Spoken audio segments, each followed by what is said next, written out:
teman-teman, jumpa lagi kita di podcast Single and Married. Untuk sore ini ada saya Vini dan Mbak Noni. Halo Mbak Noni. Apa kabar? Baik. Wow, hari ini kita punya tamu istimewa Mbak Noni ya. Iya, ada Putih. Hai Putih. Halo, ini maaf ya, ini sore-sore ada anakku dia kayak, Ibu aku mau dengar. Ada back sound. Nanti dong sebentar, Ibu lagi ngobrol. Ini real life ya, jadi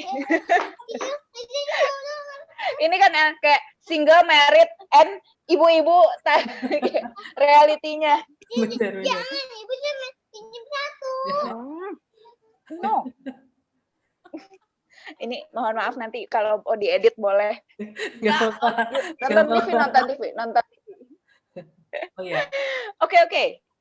Takluk ya dengan diminta nonton TV langsung pergi ini. Biasa triknya gitu ya. Takluk. Itu memang sebuah senjata. Ya, ada background sedikit, mudah-mudahan masih tidak mengganggu ya. Oh, enggak apa-apa. Kelemahan anak-anak ya, maksudnya langsung dibilang nonton TV langsung pergi.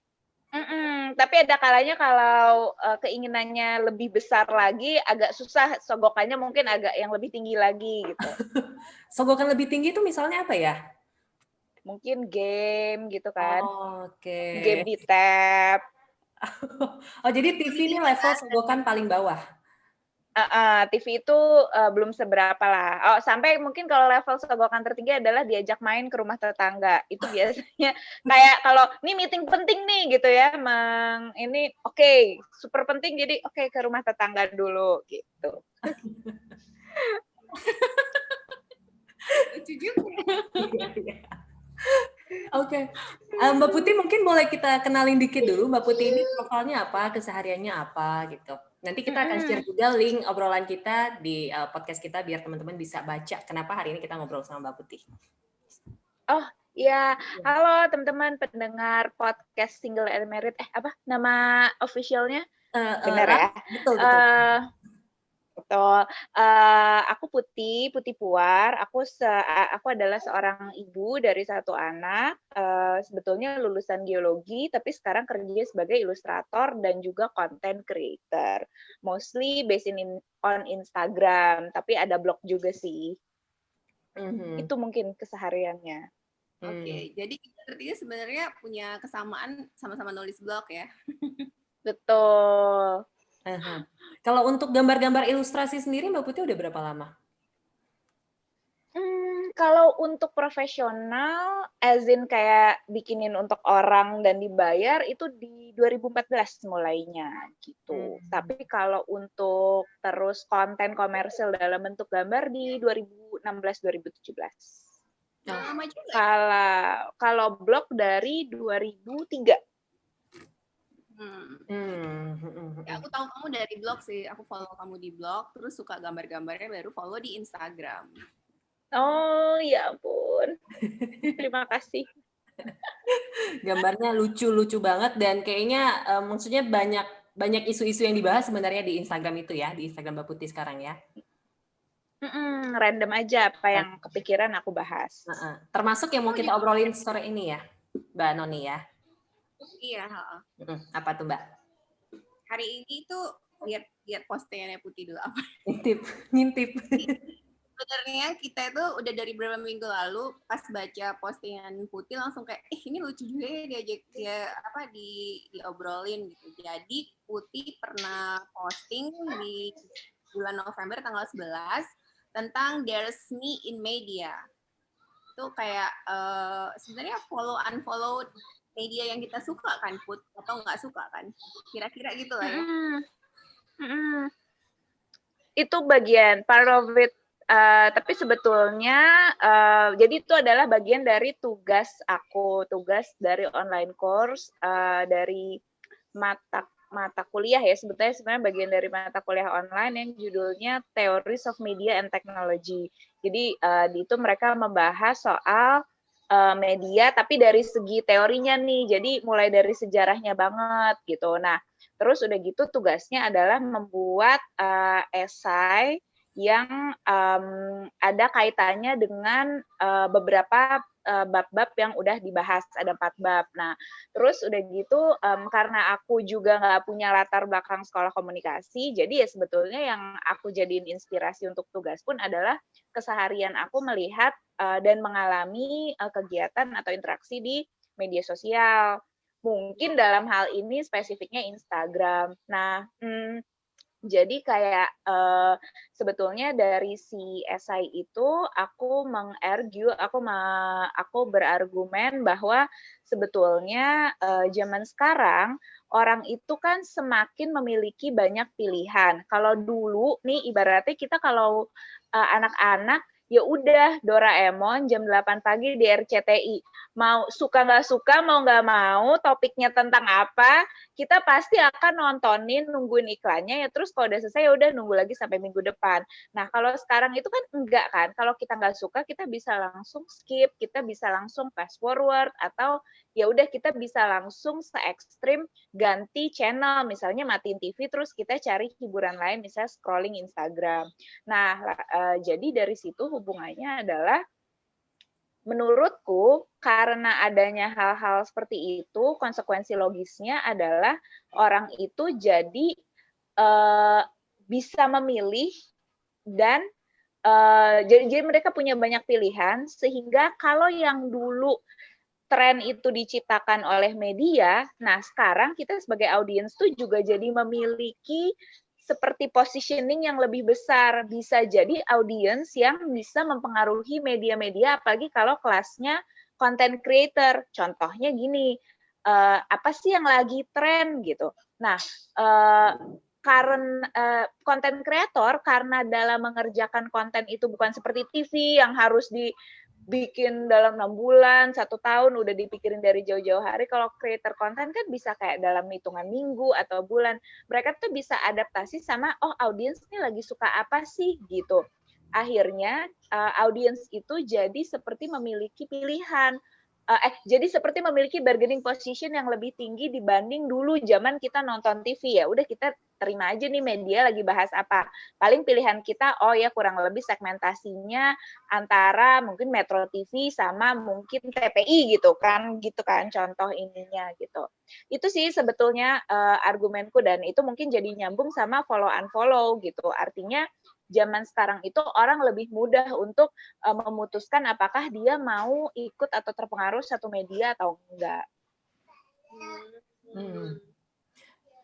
Jadi Tadi sebenarnya ya, mana dia dulu. Oke, tadi kan Mbak Putih sempat ngomong kalau topik ini diangkat karena melihat keseharian ya, atau streaming Mbak Putih itu berdasarkan pengamatan Mbak Putih terhadap benar-benar orang di sekitar, atau dari pure dari apa yang dilihat di timeline Instagram, atau gimana? Ada contoh konkretnya nggak sih, sempat ada kejadian apa gitu? Sebetulnya sih mungkin aku juga memiliki bubble sendiri ya, sehingga aku selalu bilang bahwa ini berdasarkan pengamatanku, which is pengamatanku juga tidak sampai kayak sekelas apapun, tapi yang paling gampang menurutku itu adalah bisa dibuktikan dari gimana tren TikTok. Jadi kalau dulu kayak berapa tahun yang lalu, ingat nggak sih kita sempat bilang, TikTok tuh apa sih, alay banget gitu. Sampai Desipa bawa Alpenlibe, terus kayak kita, apaan sih ini TikTok gitu kan. Nah, terus ternyata TikTok itu audiensnya banyak. Mereka makin lama makin banyak. Nah, lalu akhirnya aku lihat satu persatu creator konten yang memang benar-benar misalnya beauty influencer atau yang memang membutuhkan view gitu ya, benar-benar butuh di-engage, mereka pun akhirnya pelan-pelan pindah ke TikTok. Mungkin beradaptasi dengan yang bisa joget dengan joget, yang akhirnya dandan atau nge-review produk, tapi intinya mereka berusaha, teman-teman content creator pun berusaha untuk beradaptasi supaya mereka bisa mendapatkan engagement dari audiens gitu. Atau pengamatan lainnya nih, karena aku kan juga lumayan punya beberapa teman yang memang creator konten kan gitu. Terus udah gitu mungkin juga ngelihat dari betapa blog itu mulai ditinggalkan. itu pasti faktornya banyak, tapi menurutku salah satunya itu adalah karena orang tuh semakin jarang juga buka blog. Ini juga berdasarkan obrolanku dengan sesama creator konten. Bikin blog itu effortnya besar, orang juga sekarang semakin males baca, dan akhirnya muncullah format-format kayak Instagram yang di swipe, apa sih itu sebutannya microblog ya. Nah itu tuh trending banget. Nah itu sih berdasarkan pengamatanku. Akhirnya menurutku memang banyak content creator yang akhirnya beradaptasi sesuai apa sih yang lagi trending, apa sih yang lagi orang suka. Oh, kayaknya orang ini lagi butuh pencerahan finansial deh gitu. Jadi banyak yang bahkan gak biasanya ngomongin finansial, literasi finansial. Yang kayak gitu-gitu sih. Mudah-mudahan itu nggak di bubble aku aja ya. Aku pikir cukup banyak yang merasakan itu. Iya sih, aku juga ngerasa kalau blog itu semakin ditinggalkan. Hampir nggak ada. Betul. Misalnya kita masih dulu, aku ingat bahkan tahun lalu masih rajin nyisain waktu untuk sediain waktu buat ngeliat baca blog. Dan tahun ini tuh hampir nggak pernah loh. Aku juga berasa banget sih, even untuk teman-teman creator konten yang masih rajin ngeblog, as in mereka benar-benar profesional meluangkan waktunya untuk ngeblog, mereka tuh juga ngerasa view-nya turun, walaupun mungkin ada peningkatan di followers audience Instagram gitu, atau audience Twitter. Jadi memang ada pergeseran tren juga nih dari si penikmat konten atau audiensnya juga. Gitu. Nah, dan sekarang orang kalau cari informasi juga, kalau dulu kan kita googling pasti ngeliat blog kan, kita baca isi review atau apa lewat blog. Sekarang kayaknya orang lebih suka lihat ke YouTube untuk review. Betul.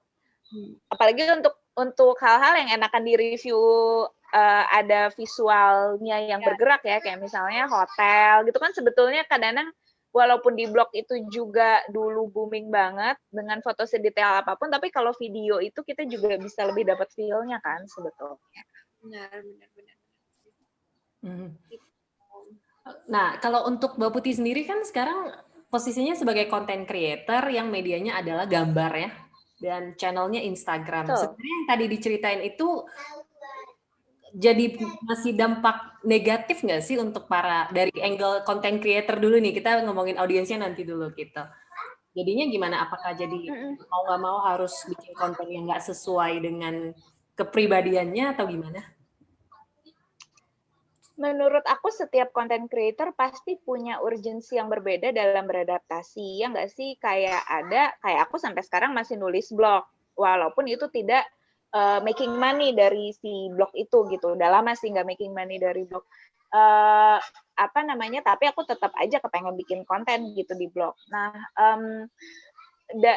tapi ada juga memang kreator yang sangat profesional dan memang main job mereka adalah ya harus pakai engagement gitu, harus ada bisnis model tertentu di mana mereka memang harus meningkatkan awareness, meningkatkan impression dan statistik lainnya gitu. Kalau untuk aku sendiri, aku itu boleh dibilang berusaha menyesuaikan juga, tapi aku juga tidak mau serta-merta kehilangan sampai aku tuh nggak enjoy. Kayak misalnya TikTok, orang-orang pada bilang, Mbak Putih nggak bikin TikTok gitu. Aku yang pasti joget nggak bisa. Terus udah gitu, aku itu lebih nyaman dengan gambar-gambar statik, tapi tulisan panjang gitu. Kayak mungkin aku masih belum bisa melepaskan jati diri aku yang kayak suka menulis panjang. Aku belum bisa dapat itu di TikTok. Jadi aku merasa ya kalaupun aku join TikTok nggak ada gunanya, itu capek aja gitu. Jadi akhirnya aku pikir ya udahlah aku fokus di Instagram sama Twitter aja. Jadi apakah berdampak baik atau buruk untuk content creator itu balik lagi ke tujuan si creator itu bikin konten sih. Tapi kalau untuk Mbak Putih sendiri masih bisa kompromiin lah gitu, nggak harus sampai bikin ikut-ikutan audiens atau keinginan audiens gitu ya. Iya sih, karena sebetulnya menurutku kalaupun kreator itu harus selalu ngikutin audiens, capek juga karena kayaknya tren itu semakin cepet kan bergulirnya. Kalau dulu tuh tren tuh bisa kayak, tahun ini trennya apa, lalu semester ini trennya apa, lalu, quarter ini trennya apa, sekarang tuh bisa kayak setiap minggu udah ganti lagi trennya. Jadi aku pribadi sih, ya apa yang lagi bisa aku adapt, apa yang enggak, ya enggak. Kayak orang-orang lagi pada nonton startup, aku ya nggak ada waktu jadi aku enggak gitu. Walaupun aku yakin tuh pasti engagement-nya tinggi kalau bikin konten-konten soal itu. Aku rasa itu sih. Jadi kamu tetap harus ngikutin tren juga walaupun nggak semuanya juga ya. Betul, apa yang kira-kira relate ke aku aja juga sih sebetulnya. Gitu. Sebenarnya dipikir-pikir konten kreator susah juga ya, Putih ya? Iya sih, mungkin tidak semudah yang orang-orang pikirkan, tapi kalau udah terbiasa juga ya akhirnya mungkin lebih cepat aja kali ya dalam proses kreatifnya. Kalau boleh tahu, tadinya awalnya kamu bisa sampai kayak, oke, aku mau gambar aja deh, itu gimana sih, Put? Sebetulnya kan tadinya Instagram aku tuh juga lebih kayak untuk portfolio kan. Jadi kayak aku ngegambarin orang. Orang pesen gambar untuk nikahan atau pesen gambar untuk cateringnya. Biasanya aku taruh di situ kan sebagai portfolio. Tapi terus udah gitu aku melahirkan. Nah pas melahirkan itu kan nggak sempet tuh sama sekali buka orderan. Jadi aku mulai kayak curhat di Instagram waktu itu dalam bentuk komik. Ya kalau foto udah pasti lah ya, bentuk aku sangat tidak Instagramable. Kan ada ibu-ibu yang habis lahiran tetap Instagramable. Aku mesti kayak udah, wah jauh banget nih dari Instagramable. Akhirnya ya aku suka bikin komik. Emang dari SD aku suka bikin komik. Ya aku mulai kayak bikin komik-komik curhatan gitu.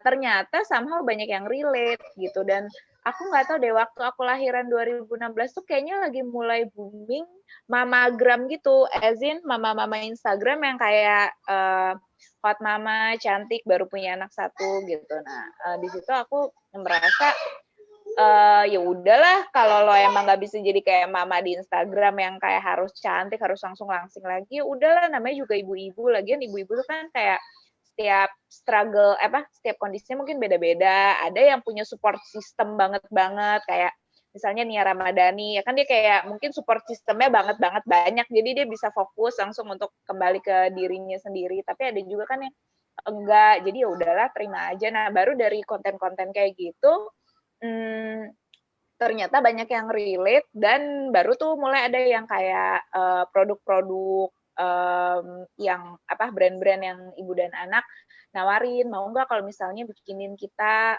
gimmick kayak merchandise. Baru sih kayaknya dari situ sih mulainya. Oh, oke. Kalau nggak salah kamu punya buku juga kan, Put ya? Betul. Akhirnya dibikin buku lah si curhatan-curhatan itu. Ya, Mbak Noni inget deh kayaknya kamu punya buku. Nah, Mbak Putih kan kalau di Instagramnya, aku sempat baca salah satu blog juga, kan di Instagram juga banyak postingan-postingan yang bentuknya adalah ada pesan-pesannya gitu ya, entah untuk ibu muda, ibu dan anaknya, termasuk kayak untuk ajakan ibu-ibu untuk membaca, macam-macam itu kan. Kalau selama ini dari pengalaman Mbak Putih yang engagement-nya paling bagus, yang paling banyak relate sama orang, konten-konten kayak gimana?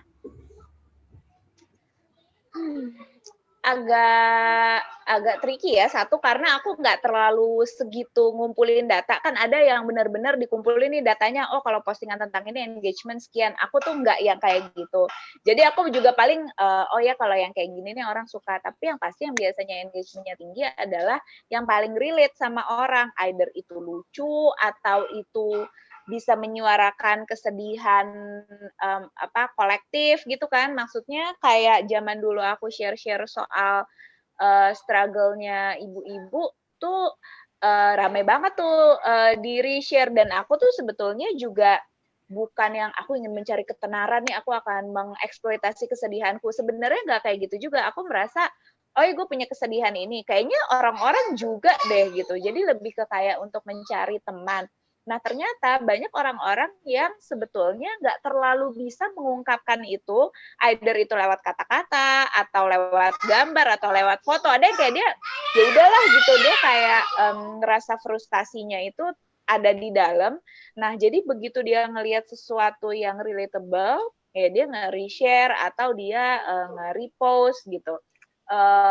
Jadi intinya adalah yang engagement-nya tinggi itu adalah biasanya yang bisa menyuarakan sesuatu yang tidak biasa disuarakan tapi sebenarnya relate ke banyak orang. Itu kalau yang aku perhatikan. Nah, aku penasaran deh, kan maksudnya aku sering lihat postingan, kalau biasa artis-artis ngepost kan mereka akan bilang tuh dengan dia nge-share, dia merasa jadi ada teman segala macam. Tapi aku sendiri nggak pernah melakukan itu. Tapi emang bener ya ketika Mbak Putih nge-share soal kesulitan, terus banyak yang respon, jadi merasa lebih ringan, lebih enak gitu. Ada efeknya sampai segitunya ya? Kalau aku sih iya ya, at least yang pas bagian ibu-ibu, karena apa ya, ini mungkin spesifik yang bagian ibu-ibu karena aku nggak tahu kalau untuk yang lain gitu, apakah karena kan orang ada yang share-nya soal body issue gitu ya, kayaknya aku kok gendut banget, terus dia nge-share, terus orang-orang pada bilang terus merasa relate. Kalau aku sih lebih ke yang aku bisa bilang iya, itu benar adalah waktu aku nge-share soal bahwa jadi ibu-ibu itu nggak harus sempurna, karena kan kayaknya banyak sekali aturan parenting nih yang bilang bahwa anak tuh nggak boleh terlalu baik dilarang, anak itu nggak boleh dimarahin, ibu-ibu tuh harus mindful dan segala macam gitu. Terus ibu-ibu tuh kayak kalau ngasih makan anak tuh harus yang organik, kayak seolah-olah tuh kalau kita kasih sufor atau makanan kaleng tuh kayak kalau jadi ibu tuh nggak telaten banget sih gitu. Nah, ketika aku nge-share, aku bilang bahwa ya udahlah gitu, nggak semua ibu-ibu itu kondisinya sama. Aku di rumah gitu ya, kerja dari rumah, tapi aku tetap kasih anakku kadang-kadang memang bubur yang instan. Ya udahlah gitu, namanya juga ibu-ibu kalau kepepet ya kayak gitu. Dan ternyata walaupun niatnya waktu itu bukan mencari teman, ketika aku share itu orang-orang pada bilang, "Oh iya juga ya, aku tuh sampai di tahap aku tuh malu loh kalau misalnya, ngasih." Jadi aku tuh akan bangga akan posting kalau, ini orang ya, maksudnya orang tuh bilang, "Aku tuh akan bangga kalau ngasih lihat anakku nih makan makanan yang homemade, organik, masak sendiri. Tapi kalau dikasih bubur instan tuh aku malu." Nah, menurut aku itu hal-hal yang that's what social media does to us gitu, bahwa kalau jadi ibu tuh lo harus repot, lo harus menderita. Padahal ya udah aja, namanya juga ibu-ibu ada yang mampu bisa punya support system berupa asisten rumah tangga, ada yang suka catering. Menurut aku sih nggak usah sampai malu ya, karena kan kondisi setiap orang beda-beda, nggak usah kayak harus jadi paling menderita untuk yang paling hebat. Nah, dari postingan-postingan yang semacam itu aku ngerasa, oh iya kok, bahwa sebetulnya kadang-kadang persepsi orang akan ibu itu harus gimana itu diperparah sama sosial media yang merasa anak-anak tuh harus A, B, C, D, ibu-ibu tuh harus sabar, harus mendidik, dan segala macam. Ibu-ibu tuh kayaknya udah, kalau udah jadi ibu, lo tuh udah nggak bisa punya waktu untuk diri lo sendiri. I think it's just a perception that is quite shaped by the social media, dan diperparah gitu sama fenomena-fenomena mama-mama gram yang sempurna itu. Nggak Put, kamu kan posting misalnya satu pendapat kamu apalah gitu misalnya, terus orang jadinya kan mungkin terbagi dua kan, ada yang setuju ada yang nggak setuju gitu. Ada nggak yang kayak jadinya komen sama kamu kasar atau nggak enak gitu Put? Kontroversial ya. Jadinya Alhamdulillah jarang sih, karena aku juga saat ngomong itu biasanya selalu disclaimer, selalu kayak, makanya aku kalau nulis tuh kayak agak panjang captionnya, karena semakin kita nggak kasih disclaimer tuh, semakin orang akan merasa kayak terserang. Tapi kalau kita udah kasih disclaimer bahwa iya kita ngerti bahwa kondisi setiap ibu beda-beda, misalnya mungkin soal ASI, ketika aku ngomongin soal ASI, ada ibu-ibu yang ternyata tidak bisa secara kondisi itu tidak bisa memberikan ASI, jadi harus susu formula. Nah, biasanya itu aku kasih disclaimer juga gitu, bahwa sebetulnya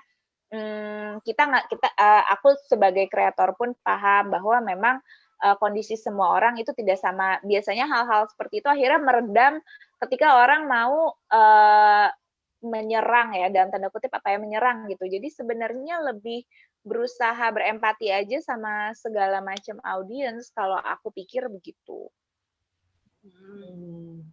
Followernya Mbak Putih baik-baik juga kayaknya ya. Alhamdulillah ya, mudah-mudahan terus begitu. Iya, Sefrekuensi. iya benar. Iya. Mbak Putih mau nanya deh, terlepas dari yang content creator ini, susah nggak sih atau bukan susah ya? Gimana rasanya menjadi ibu pekerja tapi yang di bidang kreatif gitu? Mungkin kalau kita di sekeliling kan mungkin banyak mama-mama pekerja yang tapi kerjanya entah online shop atau kantoran. Nah kalau di bidang kreatif terus jadi istri dan ibu susah nggak? Atau gimana pengalamannya?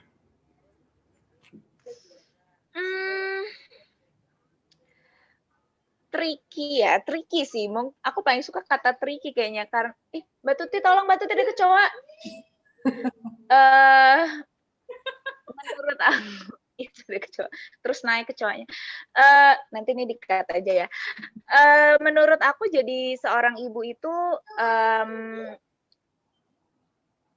aku yakin sebetulnya yang namanya ibu bekerja, ibu yang bekerja, pokoknya gini, apapun pilihan kita pasti ada, kita nggak bisa lah menang di semua. Jadi pasti ada satu yang kita korbankan.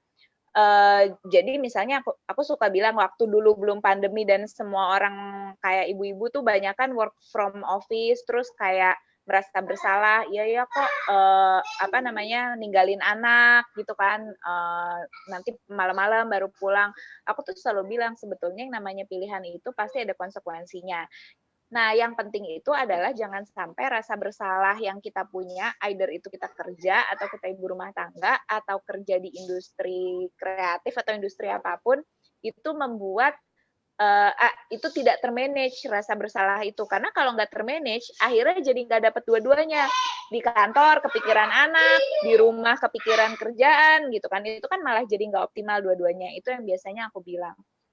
Kalau jadi ibu di industri kreatif sih emang sebenarnya di awal-awal aku ngerasa struggling karena nggak ada ilmu pakemnya kan gitu dan setiap orang beda-beda. Jadi waktu awal-awal tuh aku banyak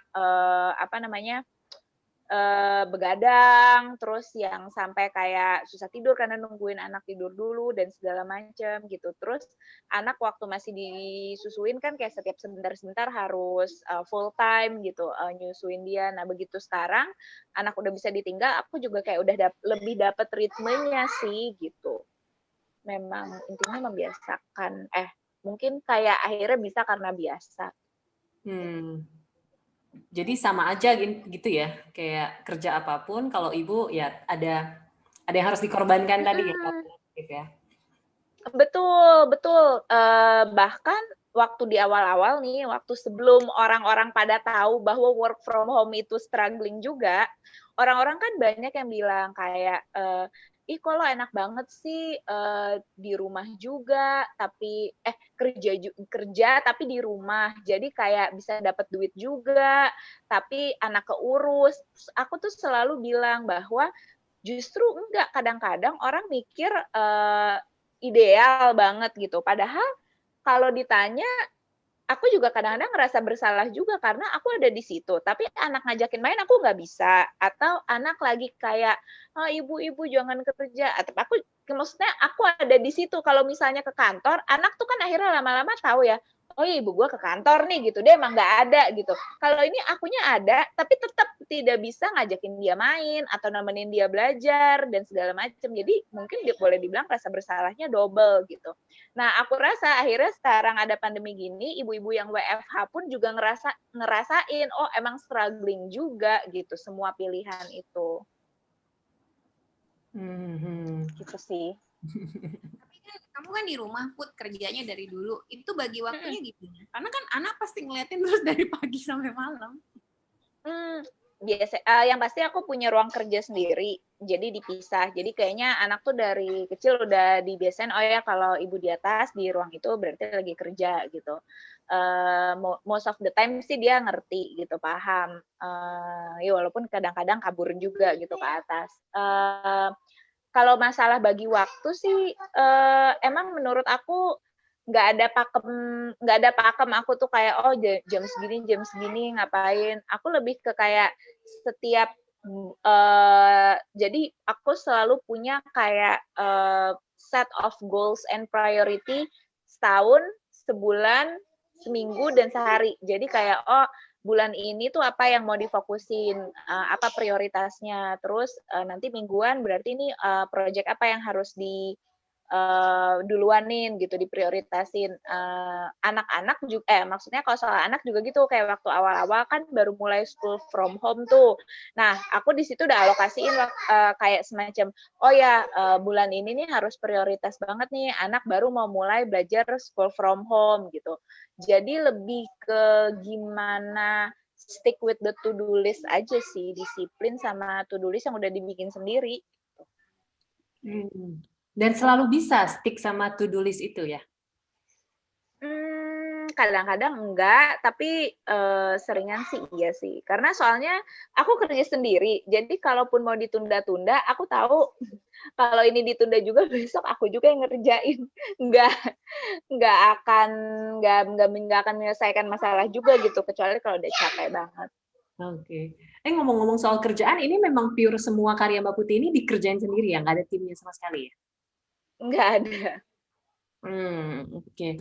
Terus apa namanya, kan ya itu, jadi ngobrol ini aku sempat kepo-kepo kan karyanya Mbak Putih. Gitu. Pernah nggak sih memang ada goals atau ada bayangan kalau dengan gambar tuh bisa kerja bareng brand-brand yang besar atau karyanya dipakai di film segala macam, itu pernah kebayang atau memang pernah jadi goals nih, ini kayaknya lucu nih kalau gambar-gambar gini one day bisa masuk kemana gitu, yang ternyata kejadian gitu?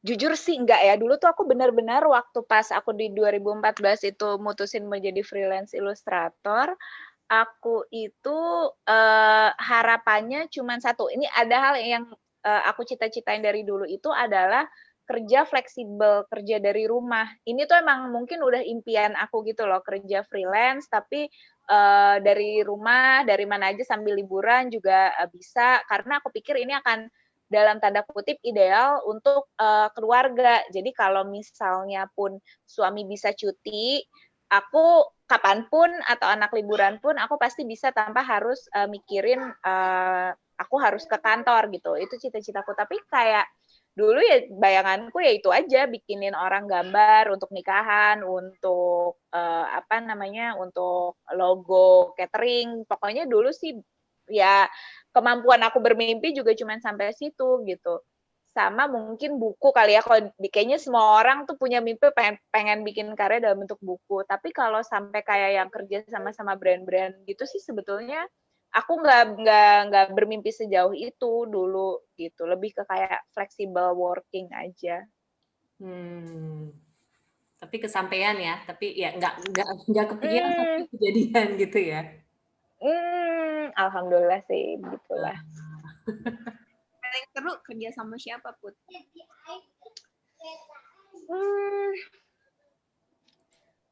Paling seru, pokoknya yang berkesan banget itu waktu kerja sama Facebook. Karena kayak itu international gig kan, jadi benar-benar art directornya pun internasional dari San Francisco. Aku beberapa kali kerja sama kayak klien dari luar negeri, tapi nggak yang kayak sampai seprofesional Facebook pas sama Facebook kemarin. Itu berkesan banget karena menurut aku jadi belajar, tata caranya tuh yang bener tuh kayak gini. Terus kalau misalnya kontrak soal intellectual property, itu yang proper tuh dokumennya seberapa banyak, poin-poin apa aja yang harus di-highlight. Jadi kayak bener-bener jadi belajar banyak banget. Seru, terus juga karena aku harus present stiker, jadi waktu itu kan bikin stiker untuk Facebook Stories.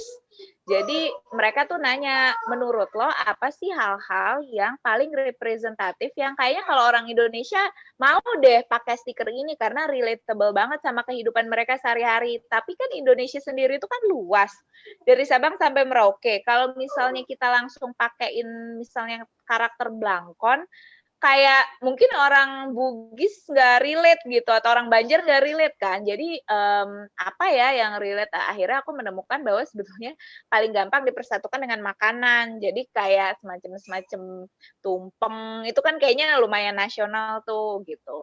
Jadi di situ aku belajar sih. Jadi juga mempresent apa sih yang kira-kira relatable tapi kayak senasional. Seru banget itu. Kayak gitu kalau mau bikin karya risetnya riset sendiri juga gitu.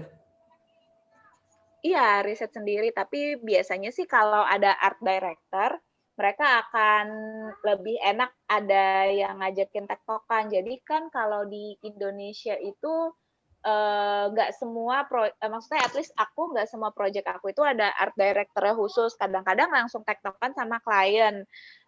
Klien pun tuh kadang-kadang bukan orang yang berkecimpung di dunia kreatif. Jadi misalnya orang marketing, mereka pengen kolaborasi. Kadang-kadang aku juga harus menyampaikan aspek-aspek yang gini loh kalau dari segi seni ini kalau lo pakai warna kebanyakan tuh kayak gini gitu. Nah kalau ada art directornya memang lebih enak, lebih spesifik ketika nih lo coba lo riset ini, coba deh makanan, ada nggak lagu yang kayaknya semua orang tuh suka gitu. Mereka bisa bantu lebih spesifik kayak gitu. Jadi ada teman diskusi lebih enak ya. Betul. Jadi teringat kalau Facebook itu mereka lebih benar-benar lebih profesional dong ya, Put. Sampai bantu kamu juga nggak sih kalau dari Facebooknya? Enggak, jadi art director itu sebenarnya adalah third party. Jadi dia juga di-hire oleh Facebook dan dia juga yang nyari seniman mana nih yang kira-kira cocok gitu. Jadi sebenarnya kalau dari kalau dari Facebooknya sih lebih kayak oke, kayak misalnya naruh bendera itu elemen yang nggak boleh ditaruh di stiker karena nanti bisa mungkin ada potensi blasphemy atau pelecehan atau segala macam. Nah, jadi mereka lebih ke kayak yang ngurusin intellectual property agreement, terus udah gitu pembayaran yang kayak gitu-gitu sih. Oke, ya. Nah, oke. Ini lagi kamu content creator kan. Tadi kan ada follow unfollow. Kamu ini nggak sih merhatiin nggak sih orang-orang yang follow kamu sama yang unfollow kamu setiap harinya? Secara jumlah iya, maksudnya karena aku perlu menuliskan itu. Jadi misal aku tuh punya yang namanya media kit yang intinya mengasih tahu ke kalau orang mau kerja sama, kalau ada pihak yang mau kerja sama, followers aku sekian banyak, pertumbuhannya segini dan kurang lebih statistiknya seperti ini gitu, berapa persen perempuan dari daerah mana yang paling banyak. Jadi memang aku harus memperhatikan itu gitu. Tapi kalau secara orang perorangan gitu enggak sih. Bagi aku sih wajar banget sih ketika kita udah nggak relate kita unfollow gitu. Aku bukan tipe orang yang tersinggung juga gitu kalau di unfollow. Kalau yang Mbak Putih follow gimana?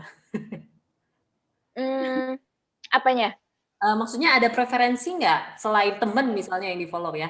Tipe-tipe akun yang di follow? Ya pasti kalau teman sih iya. Kalau teman apalagi yang ada hubungannya sama kerjaan kayak sesama content creator gitu-gitu kan. Terus sebetulnya aku juga punya akun yang kayak untuk foto-foto anak, foto-foto keluarga tuh ada dan itu kayak kalau itu beneran kayak teman sehari-hari gitu dan keluarga gitu.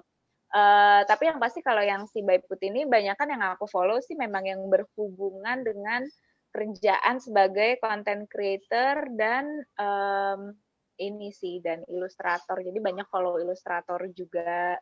Terus produk-produk yang lucu-lucu itu aku suka follow juga. Untuk kerjaan lah kayak ceritanya. Cari inspirasi gitu-gitu. Soalnya kalau kayak dari tab explore gitu terkurasi juga sih. Kalau yang kayak akun aku yang beneran untuk keluarga gitu emang kayak keluar-keluar lah itu gosip-gosip artis dan segala macam. Karena kan suka kadang-kadang kepo-kepo juga. Kocak sih. Oke, kita lagi ngomongin akun Instagramnya Mbak Putih ya, By Putih, BYPUTY. Mbak Putih, aku mau nanya, ini kan ada mom, illustrator, book author, Mimin of Kid, bacanya gimana nih? Kincuy, Clean cuy. Clean Cuy. Sama satu lagi, ini Bu Ibu Book Club ya? Bu Ibu baca buku book club. Oke, yang Clean dulu apaan sih Mbak Putih? Aku buka tadi. Kelincu itu adalah karakter, jadi dia tuh suka muncul sih dari dulu di Bayi Putih, dia tuh karakter kelinci. Sebetulnya kelincu ini tuh adalah sebuah karakter yang suka aku pakai kalau itu pemikiranku, tapi kayaknya kurang cocok gitu kalau misalnya karakter aku yang ngomong gitu, misalnya mungkin terlalu sotoy, terlalu menggurui, nah jadi kadang-kadang aku pakailah karakter si kelincu ini gitu. Terus kadang-kadang kayak percakapan yang ada di dalam pikiran aku, masa kayak ngomong sendiri kan aneh, jadi kayak dijadikanlah si kelinci ini adalah partner kayak obrolan gitu, antara aku dan karakter aku yang kayak ada cepolnya itu, dan karakter si kelinci itu gitu. Nah, terus kelinci itu akhirnya menjadi sejenis intellectual property karakter, jadi dia kayak punya dunianya sendiri, dia suka makan bakwan, nah terus memang karena karakternya, jadi akhirnya aku develop untuk dia bisa kolaborasi sama beberapa brand tanpa harus kayak Bayi Putih gitu.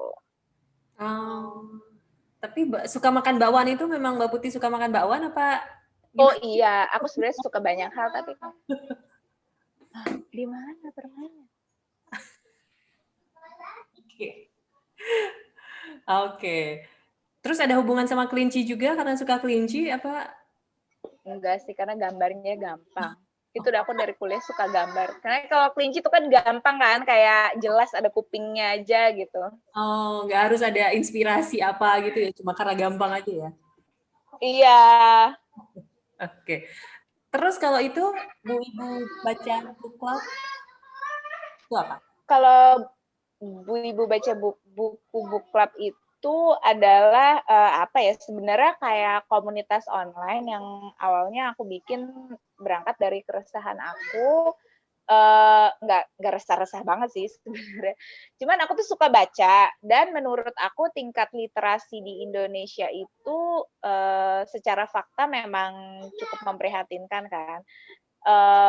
Terus banyak yang menyalahkan, oh ya karena harga buku mahal atau karena buku tuh sulit diakses dan segala macam. Tapi sebetulnya kalau at least aku lihat sekelilingku yang kelas menengah ini, sebetulnya sih dibilang buku mahal enggak juga, punya daya beli juga, toh kayak jajanan mahal selalu ada yang beli, kopi mahal selalu ada gerai baru yang dibuka. Minimal kalau dipikir-pikir toko buku tuh pelan banget kan pertumbuhannya gitu, mana jarang gitu ada toko buku baru ini, menurut aku jauh lebih jarang gitu. Nah, jadi dari dan kenapa ibu-ibu, karena satu aku ibu-ibu dan aku kayak lumayan banyak ngobrol sama ibu-ibu, banyak yang bilang udahlah aku udah nggak punya waktu untuk baca, terus kayak ya udahlah udah ibu-ibu nggak usah baca lagi gitu. Nah menurut aku itu adalah hal yang perlu diluruskan. Kenapa? Karena menurut aku justru ibu itu kan semacam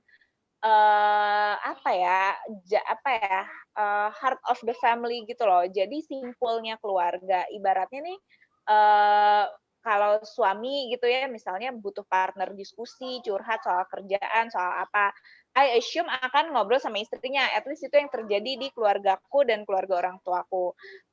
Terus udah gitu anak kalau misalnya dia ada konflik apa, atau misalnya dia baru terpapar sama informasi apa, pasti yang pertama dia akan konfirmasi atau dia tanyain itu kan adalah si ibunya dulu kan, gitu.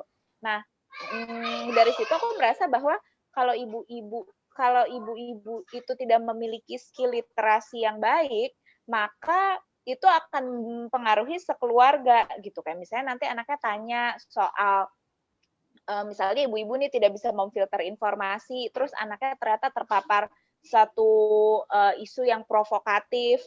Nah, harusnya kan ibunya tuh bisa ngademin, bisa ngasih pengertian. Nah, menurut aku itu akan lebih mungkin terjadi kalau ibunya memiliki skill literasi yang baik, dan dalam hal ini ya udah penerjemahannya adalah ya udah ibu-ibu kalau suka baca itu bagus gitu. Dan poin kedua adalah menurut aku sebetulnya ibu-ibu itu at least yang kelas menengah dengan potensi daya beli yang besar sebetulnya tahu dan sadar bahwa kalau anak-anak baca buku itu tuh bagus. Baca buku itu bagus untuk anak-anak dan jauh lebih bagus daripada mereka main gadget gitu atau nonton TV gitu. Aku yakin semua ibu-ibu at least yang kelas menengah paham soal itu. Tapi buktinya kalau misalnya ada bazar buku, BBW atau bazar-bazar buku tuh ibu-ibu tuh sering banget kalap beliin anaknya buku banyak banget. Tapi sebetulnya kalau di rumah nggak ada role modelnya, gimana anak-anak bisa juga tertarik untuk baca? Toh dia juga oke, kata ibu gue lebih bagus baca daripada main gadget. Tapi ibu gue main gadget melulu, nggak pernah nyontohin baca gitu. Jadi sebenarnya lebih ke kayak dengan ibu-ibu membaca, apapun bacaannya gitu ya, kita nggak juga harus baca buku yang tebal-tebal yang susah-susah, Nietzsche gitu, enggak. Baca buku biasa aja, tapi anak juga, di rumah ini ada loh kegiatan membaca. Gitu sih. Jadi aku ngajakin orang-orang untuk ya ikutan baca, bikin reading challenge. Jadi kayak kalau di awal tahun tuh kita ngajakin orang menantang dirinya sendiri untuk, oh ya Kak, tahun ini saya mau baca berapa buku gitu. Nanti diupdate di sosial media, terus udah gitu berbagi rekomendasi buku, kayak gitu-gitu aja sih. Kadang-kadang ada diskusi buku juga. Udah berapa lama akun yang ini, Mbak Putih? Kayaknya dari 2018 akhir ya. Oh, ini di manage sendiri juga atau ada timnya? Ada 3 mimin. Salah satunya aku. Oke. Gitu. Tapi nggak harus ibu-ibu kok. Banyak juga yang bukan ibu-ibu ikutan juga. Oh, juga join ya? Baca ya. Oke. Selama pandemi udah ikut tren apa aja? Tren Dalgona Coffee bikin 1 kali. Suka? Enggak sukaan kopi bubuk biasa kalau aku sih. Terus apa ya? Nggak ada sih kayaknya aku. Tren paling akhirnya jadi karena banyak event sama webinar online, akhirnya jadi akhirnya aku juga banyakan webinar ikut event-event online. Tapi kalau yang tren kayak tanaman gitu enggak sih. Drakor tadi memang udah nonton ya dari dulu ya? Apa? Drakor, drama Korea. Drakor enggak, aku tuh enggak nonton. Aku enggak nonton sama sekali. Bukan karena sombong atau apa, emang enggak ada waktunya. Nonton yang enggak terlalu butuh komitmen besar aja sih biasanya aku. Nonton itu juga kan, konser online kan ya? Nah, itu nonton tuh lumayan 2 kali. Oke. Selama pandemi ini. Ngomong-ngomong tunggu flashback sedikit. Ini kan Mbak Putih lulusan teknik geologi. Terus belajar gambar ini sempat ada kuliah gambar lagi apa otodidak aja semuanya?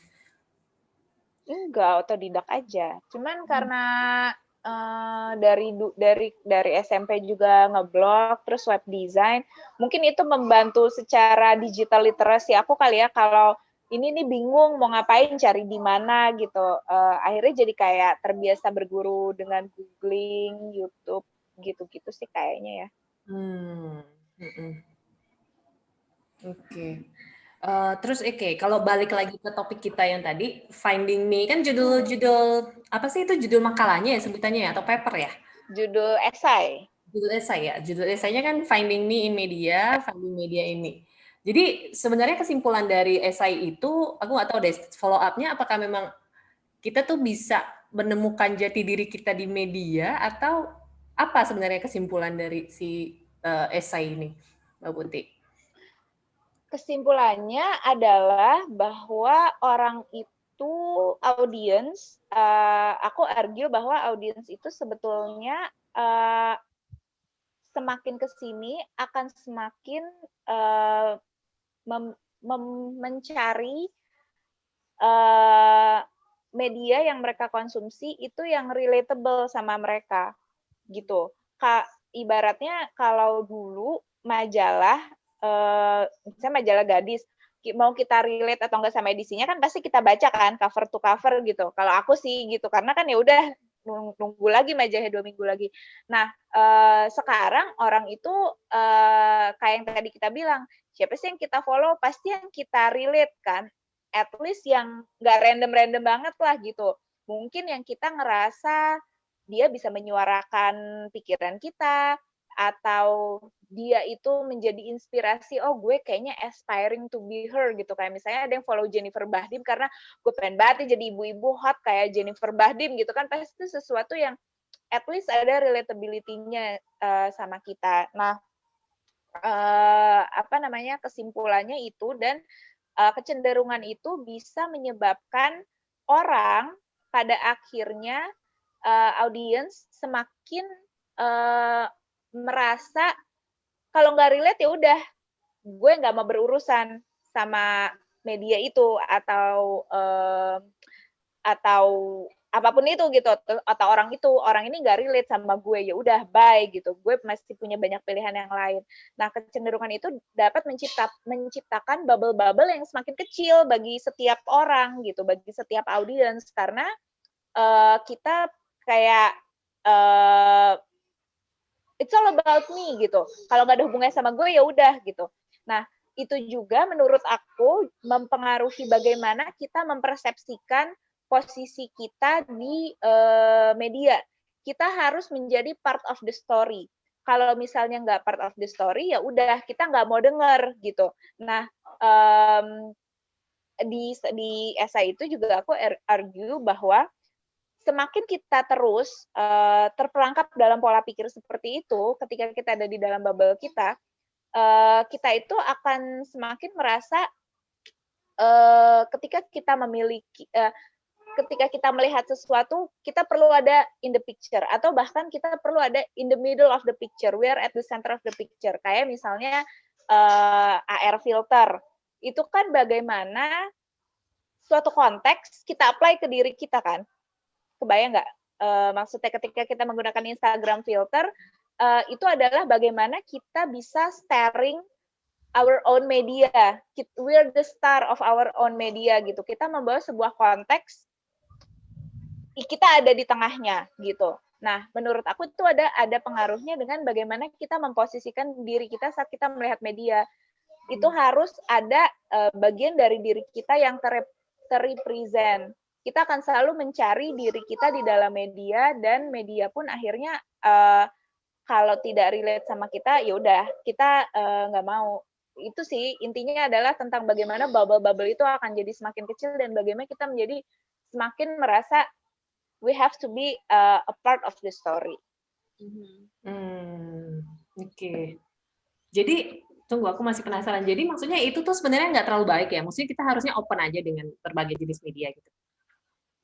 Baik atau enggak spektrum kan, maksudnya kita nggak bisa bilang oh ini baik ini enggak gitu, tapi akan ada konsekuensi logisnya yang pasti dengan kita terus terperangkap di dalam bubble kita gitu. Karena misalnya ketika kita melihat ada orang-orang yang masih menganggap bahwa vaksin COVID ini adalah sebuah sebuah konspirasi. Ya nggak sih, ada kan orang-orang seperti itu. Aku pribadi, kalau aku mau ngikutin bubble aku, I will say, okay, I have nothing to do. Gue udah pasti deh, gue kalau ngobrol sama lo, gue nggak akan kena.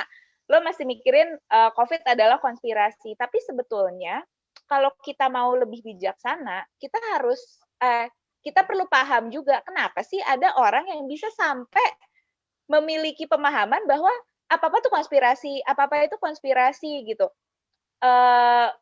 Jadi, itu dia tadi, bagus nggak sih ya bagi beberapa orang ketika mereka terperangkap dalam bubble-nya sendiri, mereka itu jadi tidak berusaha untuk berempati atau berusaha memecahkan masalah yang mungkin di luar dari bubble mereka gitu. Padahal kan sebetulnya kita semua ini kan terkoneksi ya. Walaupun dia tidak ada di dalam bubble kita, tapi pasti akan ada pengaruhnya ke kita gitu. Tapi ketika kita terus-terusan hanya mau mengkonsumsi media atau hanya terus-terusan mau merasa we are part of the story, kita jadi bisa terdisconnect dengan hal-hal yang sebetulnya mungkin bisa kita rangkul. Tadi kayaknya sempat kesebut ya, kuncinya juga mungkin lebih bijak ya dengan dalam bermain atau ada di media sosial ya. Jadi kan ada orang, aduh udah deh gue kalau gue orang ini udah ngawur-ngawur gue blok aja. Itu bukannya jelek ya, itu adalah sebuah keputusan ya. Ya udah mungkin your mental health is your priority. Tapi ketika itu akan terus terjadi, maka ada konsekuensi logisnya gitu. Kita jadi akan semakin terpolarisasi menjadi bubble-bubble kecil gitu. Tapi itu argumentasi aku sih. Ini subject to debate dan argue and to discuss juga. Oke, Mbak Dani ada pertanyaan lagi tentang Mbak Putih? Kayaknya enggak sih, cukup. Ya, aku kalau gitu, aku ada satu pertanyaan penutup. Oke, ini kan ini di luar topik kita, cuman mungkin kayak sama single and married juga. Ini kan Mbak Putih tadi sempat ngomong, dulu cita-citanya sebenarnya cuma sampai pengen punya kerjaan yang fleksibel, karena merasa kerjaan yang fleksibel itu akan lebih menunjang untuk kehidupan married ya, berkeluarga. Nah, sebenarnya ada nggak sih, ini kan yang dengar ada yang single, ada yang married nih, apakah sebenarnya ada hal-hal tertentu yang perlu, mungkin kayak tips kali ya, dipikirkan oleh para yang lagi dengar ini, supaya apa yang diinginkan atau dijadikan goal itu bisa tercapai gitu, maksudnya ada apa step by step-nya atau gimana, karena dari pengalaman Mbak Putih kan toh itu akhirnya tercapai gitu. Wah ini apa ya? Sebenarnya aku juga kenapa aku punya cita-cita pengen flexible hour supaya bisa mendukung suami dan segala macam itu sebetulnya karena orang tuaku begitu, ibuku tuh ibu rumah tangga, ayahku kerja gitu. Jadi ibu aku tuh akan fleksibel sama si ayahku gitu. Aku pikir setiap orang itu mungkin akan memiliki aspirasi atau keinginan ya berdasarkan contoh yang mereka punya kan atau referensi yang mereka punya gitu. Nah, menurut aku zaman sekarang referensi itu jadi banyak banget. Maksudnya sosok seperti apa yang kita pengen jadi atau kita pengen jadi pasangan yang seperti apa atau kita pengen pasangan seperti apa itu kayak macem-macem banget kan kalau kita ngelihat sosial media atau segala macam gitu. Nah, menurut aku sih aku pikir kita perlu tahu dulu apa sih yang benar-benar kita pengen gitu. Dan kadang-kadang dalam mencari tahu apa yang kita benar-benar kepengen, itu nggak bisa dalam semalam, oh ya gue pengen ini nih, nanti gue pengen gini kalau nikah. Aku rasa itu nggak sih, itu adalah perjalanan, makanya tetap harus tanya sama diri sendiri, apa sih goal kita gitu. Mungkin 10 tahun yang lalu sama 10 tahun ke depan goal kita akan beda. Tapi kalau kita nggak pernah bikin goal atau bikin cita-cita sama sekali, ya kita juga jadi nggak akan pernah menuju ke sana. Kita akan terus ngelihat, oh orang punya orang punya pasangan kayak gini, oh orang punya pasangan kayak gini. Kita juga jadi nggak terarah. Tapi ketika kita benar-benar mencoba nanya sama diri kita, apa sih yang saya pengen, apa sih yang saya paling nyaman gitu. Ya aku rasa itulah yang kemudian akan membawa langkah-langkah kita mengusahakan pergi ke sana.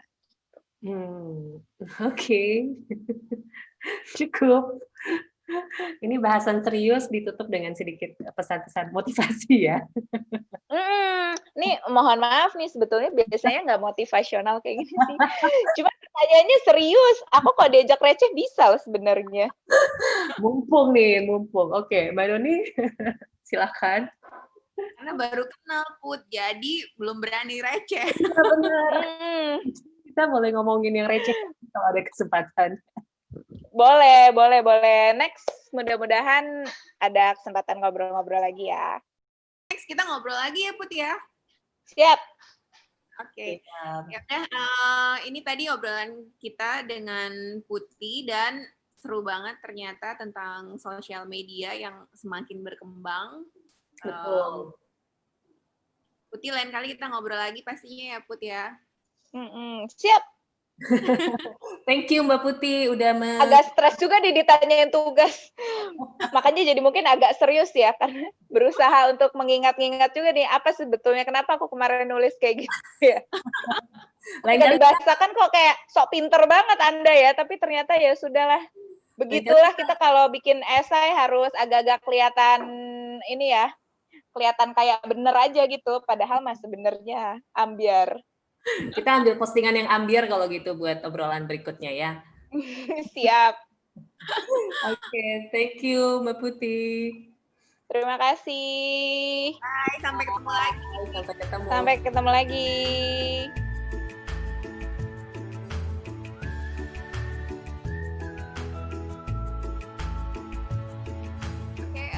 Itu dia tadi ngobrol-ngobrol bertiga sama Putih tentang sosial media. Sebenarnya ini banyak juga sih pengen nanya, cuma masih kayak bingung. Boleh nggak ya tanya? Iya, karena ini perjumpaan pertama kita ya dengan Mbak Putih. Oh iya, mungkin teman-teman kalau mau lihat karya-karyanya Mbak Putih bisa ke Instagramnya BYPUTY ya. Di sana banyak gambar-gambar yang lucu yang tadi Mbak Doni bilang. Bisa kasih link juga kan? Iya. Iya, nanti kita tinggalin linknya di episode ini. Oke. Terima kasih sudah mendengarkan. Sampai ketemu lagi. Bye. Bye.